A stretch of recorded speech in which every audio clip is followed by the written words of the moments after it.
উম্মার শিক্ষাবিদ হিসেবে গ্রহণ করেছেন। আওয়াজ করে পড়তে হবে আল্লাহু আকবার।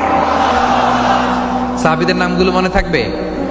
1 নম্বরে আবু মাহজুরা, মুয়াজ্জিন বানাইছেন। যায়েদ ইবনে সাবিত, দোভাষী, ট্রান্সলেটর অফ প্রফেট, এবং তিনি ছিলেন বিশ্বনবীর ব্যক্তিগত সচিব। Musab Ibne Umair, the first ambassador and diplomat of Islam. Abdullah Ibne Abbas, এই উম্মার সবচেয়ে বড় এডুকেটর, শিক্ষাবিদ। আরেকজন ছিল আব্দুল্লাহ ইবনে মাসউদ রাদিয়াল্লাহু তাআলা। 2 আব্দুল্লাহ, আব্বাস গেল, আরেকজন হচ্ছে মাসউদ। মক্কার তরুণ, ছাগল পালতো মুশরিকের বিশ্বনবী আর আবু বকর রাদিয়াল্লাহু তাআলা আনহু একবার গেলেন, যে দেখে এই তরুণ দাঁড়ায় আছে। বিশ্বনবী বলেন, আমি খুব ক্ষুধার্ত, তোমার কাছে কি দুধ আছে ছাগলের? আব্দুল্লাহ আছে, ওয়ালাকিন আনা মু'তামান, কিন্তু যে দুধ আছে এটা আমানতের, আমি দিতে পারবো না। বিশ্বনবী এইটা শুনেই তার টার্গেট করে ফেলছে। আনা মু'তামান, দুধ আছে কিন্তু এটা আমার মালিকের, আমি তো দরদ দেখাই, আমার মালিকের দুধ, আপনি পথিক, আপনারে দিতে পারি না। বিশ্বনবী টার্গেট করে ফেলছেন, এরে আমার কাজে লাগাইতে হবে। বিশ্বনবী বলেন, আচ্ছা ঠিক আছে, দুধ দিও না, কিন্তু এমন ছাগি আছে কিনা যেই ছাগির সাথে কোনো ছাগলের মিলন হয় নাই, তার ওলানে দুধও আসে নাই, বাচ্চাও নাই, এরকম ছাগির থেকে যদি আমি দুধ খাই তাহলে তো সমস্যা নাই। বলতেছে, এরকম ছাগির থেকে দুধ খাইলে সমস্যা নাই, কারণ এরকম ছাগির ওলান থেকে দুধ আসবেও না। বলতেছে, ঠিক আছে, এরকম একটা ছাগি নিয়ে আসা হলো। বিশ্বনবী বিসমিল্লাহ বলে ওই ছাগির ওলানে হাত দিলেন। হাত দিতে দেরি, পুরো ওলানটা দুধে ভরে যেতে দেরি হয় না। বিশ্বনবী আর আবু বকর রাদিয়াল্লাহু তাআলা আনহু দহন করে পেট ভরে খেলেন। এই দৃশ্য আব্দুল্লাহ ইবনে মাসউদের হৃদয়ে দাগ কাটলো। এই মুজিজা দেখে তিনি বললেন, আশহাদু আল্লা ইলাহা ইল্লাল্লাহ ওয়া আশহাদু আন্না মুহাম্মাদুর রাসূলুল্লাহ। তিনি ষষ্ঠ মুসলিম ছিলেন, 6 নম্বর মুসলমান। ওনাকে টার্গেট করে বিশ্বনবী দেখলেন এমন ইন্টেলেকচুয়াল ব্রেন, উনি সূক্ষ্ম সূক্ষ্ম জিনিস বুঝে বেশি, ফিকহি জ্ঞান ওনার মধ্যে বেশি। বিশ্বনবী ওনাকে কোরআনের জ্ঞান শিক্ষা দিতে লাগলেন। উনি বিশ্বনবী সবার কাছে কোরআন শোনায়, কিন্তু বিশ্বনবী নিজে আব্দুল্লাহ ইবনে মাসউদের কাছ থেকে কোরআন শুনতো। বিশ্বনবী একবার বললেন, ইকরা আলাইয়া ইয়া মাসউদ। ইবনে মাসউদ, একবার শোনাও তো কোরআন দেখি। আব্দুল্লাহ ইবনে মাসউদ বলে, আকরাউ আলাইকা ওয়া আলাইকা উনজিল। নবী, আপনার উপর কোরআন নাজিল হয় আর আমি আপনার সামনে কোরআন পড়ব। বিশ্বনবী বললেন, ইন্নী উহিব্বু আন আসমাআহু মিন গায়রি। আমি নিজে পড়তে যেমনি ভালোবাসি, অন্য পড়ুক আমি শুনবো, এটাও আমি ভালোবাসি। সূরা নিসা তিনি তেলাওয়াত করে শুনিয়েছেন। এমন সূক্ষ্ম সূক্ষ্ম বিষয় বিশ্বনবী ওনাকে ধরিয়ে দিয়েছেন।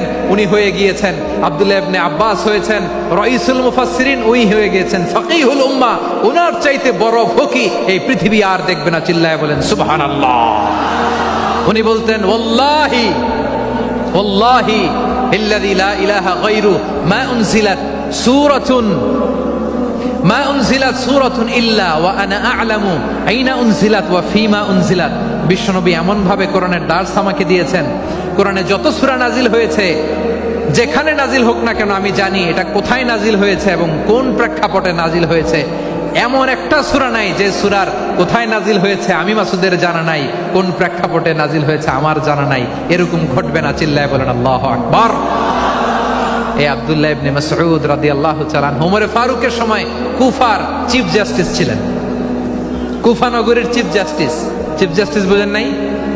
বিচারপতি। কি ছিলেন? সবাই বলে নাই, কি ছিলেন? বিচারপতি ছিলেন।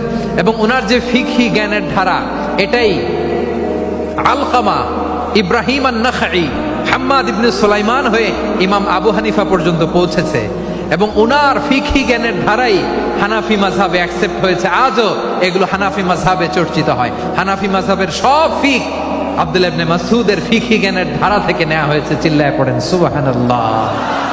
তাহলে উনাকে বিশ্বনবী বানিয়েছেন জুরিস্ট, আইনবিদ, ফাকিহ। উনারে আজান শিখান নাই। হিউম্যান রিসোর্স ডেভেলপমেন্ট কিভাবে করবেন, মানব সম্পদের উন্নয়ন কিভাবে করতে হয়, কিভাবে যার যেখানে প্রতিভা কাজে লাগাতে হয় উনি দেখিয়েছেন। সুবহানাল্লাহ পড়বেন না? খালিদ বিন ওয়ালিদ নাম শুনছেন? কে কে শোনেন নাই? হাত তোলেন। কি ছিলেন? বীর যোদ্ধা ছিলেন খালিদ বিন ওয়ালিদ। কিন্তু তিনি ইসলাম ধর্ম গ্রহণ করেছেন অনেক দেরিতে, 8ম হিজরিতে। তার মানে 8ম হিজরির আগে উনি মুশরিকদের পক্ষে লড়াই করেছেন। ওনার হাতে কত মুসলিম সাহাবী যে নিহত হয়েছে হিসাব নাই। বিশ্বনবী টার্গেট করে রাখছে, তুমি আমাদের মুসলিমদের এত ক্ষতি করলা, তুমি যখন মুসলমান হবা তোমার দিয়ে আমি এমন কাম করামু যে এটা আর কেউ করতে পারবে না। সুবহানাল্লাহ নাই? যশোর ক্লান্ত হয়ে গেছে।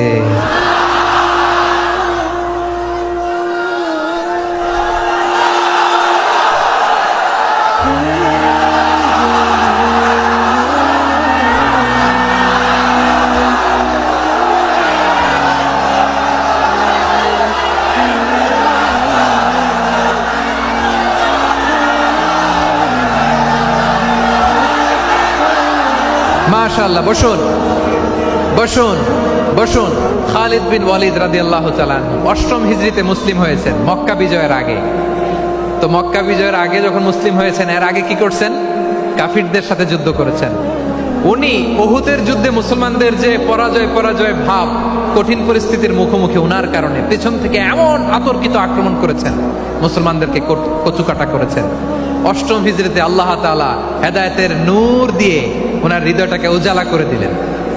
লা ইলাহা, এটা এমন বাণী যার হৃদয় একবার টাচ খাবে, এইটা থেকে সে আর পালিয়ে বেড়াতে পারে।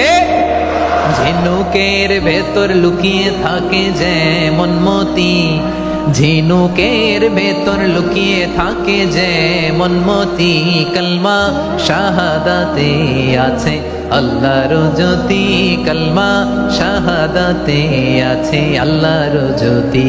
ঠিক কিনা বলেন? মক্কা বিজয়ের আগে মুসলিম হলেন, হওয়ার পরেই বিশ্বনবীর টার্গেট ফুলফিল হলো। ওই যে টার্গেট করে রেখেছেন আর দোয়া করেছেন, খালিদ বিন ওয়ালিদ যদি মুসলিম হয় তাকে আমি মিলিটারি চিফ বানাবো। ওনাকে আজান শিখান নাই, ওনারে কান ধইরা নামাজের এই মাথা থেকে ওই মাথা আনান নাই, ফিকহি কোরআনের সূক্ষ্ম তাফসীর ওনারে শিখান নাই, অ্যাম্বাসেডর বানান নাই। বিষ্ণু ইসলাম ওনাকে সামরিক অভিযানে প্রেরণ করেছেন। সামরিক অভিযানে তিনি প্রেরণ করেছেন। ওনার জীবদ্দশায় ওনার নেতৃত্বে যতগুলো যুদ্ধ হয়েছে, একটা যুদ্ধেও তিনি পরাজয় বরণ করেন নাই। ওমরে ফারুকের সময়কালে তিনি চিফ অফ মুসলিম মিলিটারি, মানে মুসলিম সেনাপতি হয়েছেন। যশোর আওয়াজ করো, ঠিক কিনা বলো? সেনাপতি, মুসলিম সেনাপতি। তাহলে কিভাবে হিউম্যান রিসোর্স ব্যবহার করতে হয় গোটা বিশ্ব আমার নবীর কাছ থেকে শিখে নাও। খালিদ বিন ওয়ালিদ, ওনাকে বিশ্বনবী একটা উপাধি দিয়েছেন। উপাধিটা হচ্ছে সাইফুল্লাহিল মাসলুল, আল্লাহর নাঙ্গা তরবারি, আল্লাহর খোলা তরবারি, দ্য ওপেন সোর্ড অফ আল্লাহ। খালিদ বিন ওয়ালিদ মুসলিম সেনাপতি। হাসান বিন সাবেত নাম শুনছেন? দেখি উনি কি ছিল বলেন? রাসূলের সভা কবি, কালচারাল হিজিমনিকে ডিফিট করার জন্য। উনি ভালো অস্ত্র চালানো জানতেন না, ওই কাজে উনি যেতেন না। ওনার ছিল কাব্য প্রতিভা। কাব্য প্রতিভা, কাফিররা কবিতা দিয়ে নবীকে গালি দিত। বিশ্বনবী বলতেন, ইয়া হাসান আজিব আন রাসূলিল্লাহ, তুমি নবীর হয়ে কাফেরদের এই কথাগুলোর জবাব দাও। বিশ্বনবীর একটা মিম্বার ছিল। বিশ্বনবীর মিম্বারের পাশাপাশি মসজিদে নববীতে এই হাসান বিন সাবেতের জন্য বিশ্বনবী একটা স্পেশাল মিম্বার বানিয়ে দিয়েছেন। এখান থেকে তুমি জবাব দাও। এবং বিশ্বনবী বলেছেন, আল্লাহুম্মা আইয়িদহু বিরূহিল কুদুস। আল্লাহ, হাসান আমার পক্ষে জবাব দেয়, তুমি জিব্রাইল মারফত তাকে সাহায্য পাঠাইয়া দিও। রাসূল সাল্লাল্লাহু আলাইহি ওয়াসাল্লামের সভা কবি, the poet of the prophet, নবীর কবি। উনি কবিতা দিয়ে, এমন উচ্চাঙ্গের ভাষায় কবিতা দিয়ে তিনি জবাব দিতেন, কাফিরদের গা শিহরে যেত, তাদের হৃদয়ে আগুন ধরে যেত। তাহলে এরকম কবিরও দরকার আছে না নাই? এখন যাকে আল্লাহ দিছে কাব্য প্রতিভা, এরা যদি আপনি যুদ্ধের ময়দানে পাঠান হবে? যারে দিছে সুরেলা গলা, এরা যদি অ্যাম্বাসেডর বানান হবে না। হাসান বিন সাবিত ছিলেন বিষ্ণু ইসলামের কবি। হুযায়ফা ইবনুল ইয়ামান বিশ্বনবীর গোয়েন্দা বিভাগের প্রধান। কিসের প্রধান? হুযায়ফা ইবনুল ইয়ামান। ওনার ছিল ডিটেকটিভ মাইন্ড, ডিটেকটিভ মাইন্ড, গোয়েন্দা বিভাগের প্রধান। এবং উনি হচ্ছেন সাহিবু সিররি রাসূলিল্লাহ, রাসূল সাল্লাল্লাহু আলাইহি ওয়াসাল্লামের গোপন তথ্যের ধারক বাহক। নবীর যেই কথা কেউ জানে না, সব হুযায়ফার পেটের ভিতরে ছিল। সুবহানাল্লাহ পড়েন। মদিনার যত ইহুদিদের একটা লিস্ট ছিল, এই লিস্ট শুধু দুইজন জানতো, বিশ্বনবী আর হুযায়ফা। সুবহানাল্লাহ পড়বেন না? তাহলে ওনাকে কোন দায়িত্ব দিছে? কোন বিভাগ? যশোর। আওয়াজ করো, কোন বিভাগ? গোয়েন্দা বিভাগের হেড ছিল।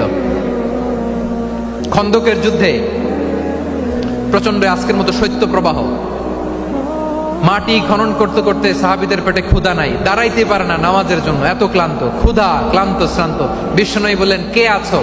এই কঠিন শীত, এই ভয় আর ক্ষুধার মধ্যেও খন্দকের পরীক্ষার টপকে শত্রু শিবিরে যে আমাকে তথ্য দিবা, কে আছো? কারো গায়ে শক্তিই নাই যে দাঁড়াবে, কেউ দাঁড়ায় না।